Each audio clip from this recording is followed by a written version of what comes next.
Catherine Roome. Thank you.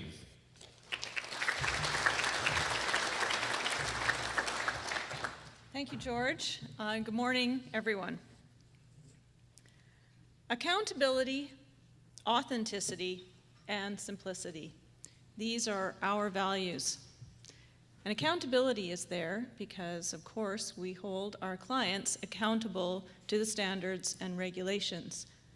But importantly, you hold us accountable, and this annual public meeting is one of the ways that we are accountable to you and that you can see that we do what we say we're going to do. Now, authenticity is a value because I don't want to work for an organization that I can't be myself in. We are humans working on behalf of humans, and as far as we're concerned, that being straightforward and direct is part of building trust with our clients and our stakeholders. And finally, simplicity. We wish to express in as clear a manner as possible just what it takes to make a technical system safe. Here is how to get to compliance. Here is what you as a homeowner need to do. Simple and clear. That helps draw a straight line to safety. Now at BCSA, our task, while living our values, is to share safety knowledge and to influence better safety across the province.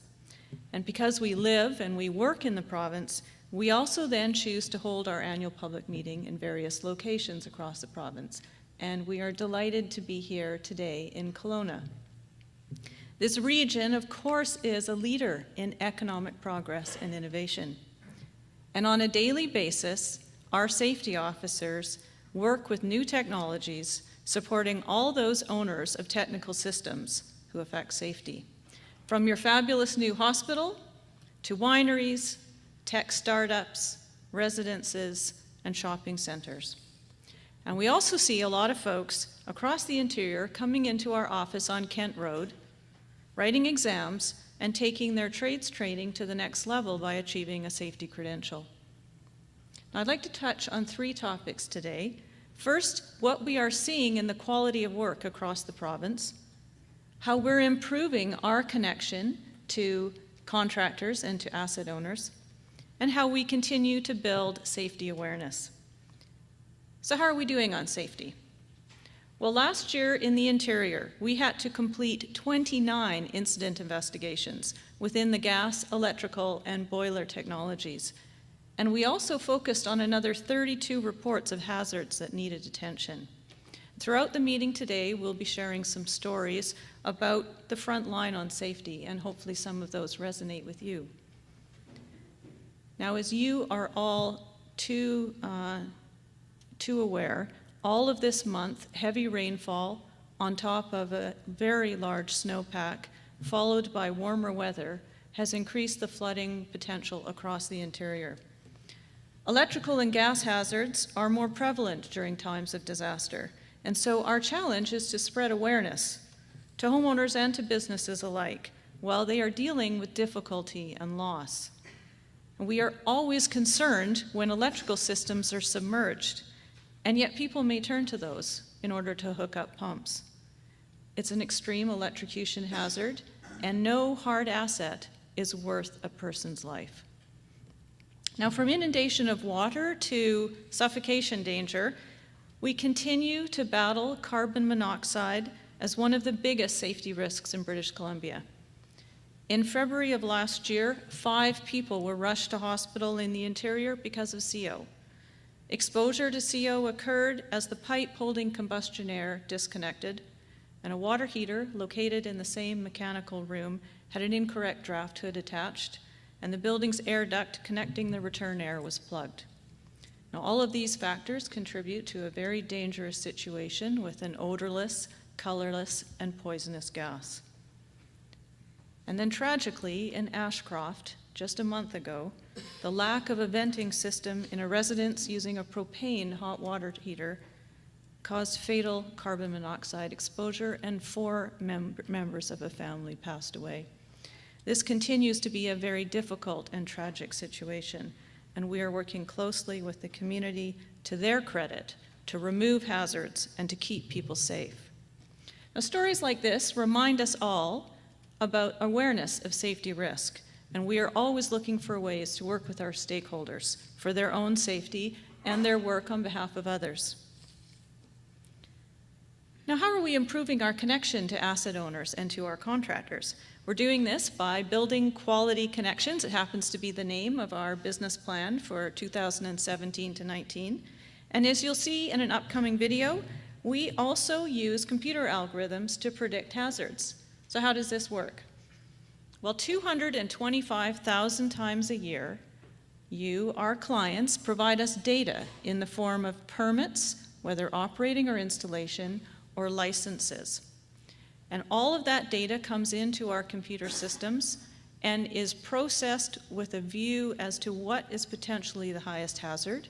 And then we dispatch our safety officers on that basis using the algorithm. They then, 50,000 times a year, record an as-found hazard at a site. And that record of the data, to match whether the original dispatch data was correct, is how our algorithm is learning. It is a closed-loop system, so we are better able to understand and predict safety. Now, we continue to make our services and resources as easily accessible as possible, and we're converting our users to an improved online experience. We're going to continue to enhance our products and services that come through our digital experience. Please stay tuned for email updates from us. We're going to invite you to use our new and improved online portal to pull your permits, take out your licenses, and renew your certifications. The priorities that we mentioned in our business plan are based on inroads that we had in 2016. And we worked harder in 2016 to listen to your feedback and your needs. For asset owners, we performed over 35% more physical assessments of your equipment. And in compliance and enforcement, we doubled the number of unpermitted sites found over the year before. In 2016, we brought more than 35,000 propane tanks into compliance, and this provides us insight on how to best manage their associated risks. So, lastly, how do we continue to build safety awareness? We hosted a record number of 96 client education events in 2016, directly instructing 2,900 people. We delivered over 1,000 informative articles to clients and to the public, reaching 17,000 people. And our 25 partner organizations, including Fortis, who is with us today, help us distribute and share safety knowledge. Now, to wrap up, I've talked about three things: what we're seeing in the quality of work across the province, how we're improving our connection to asset owners and to contractors, and how at BCSA we continue to build safety awareness. Without participation from you, our stakeholders and our clients, and those who take an interest in technical system safety, the safety system wouldn't be strong. And so I wish to say thank you for your dedication and for your support for safe technical systems everywhere. Now I'd like to turn the podium over to Brian Simmers, who is our Vice President of Client Experience and Chief Financial Officer, and he's going to go over our detail of our year-end financials and share with you what value we bring to the safety system. Over to you, Brian.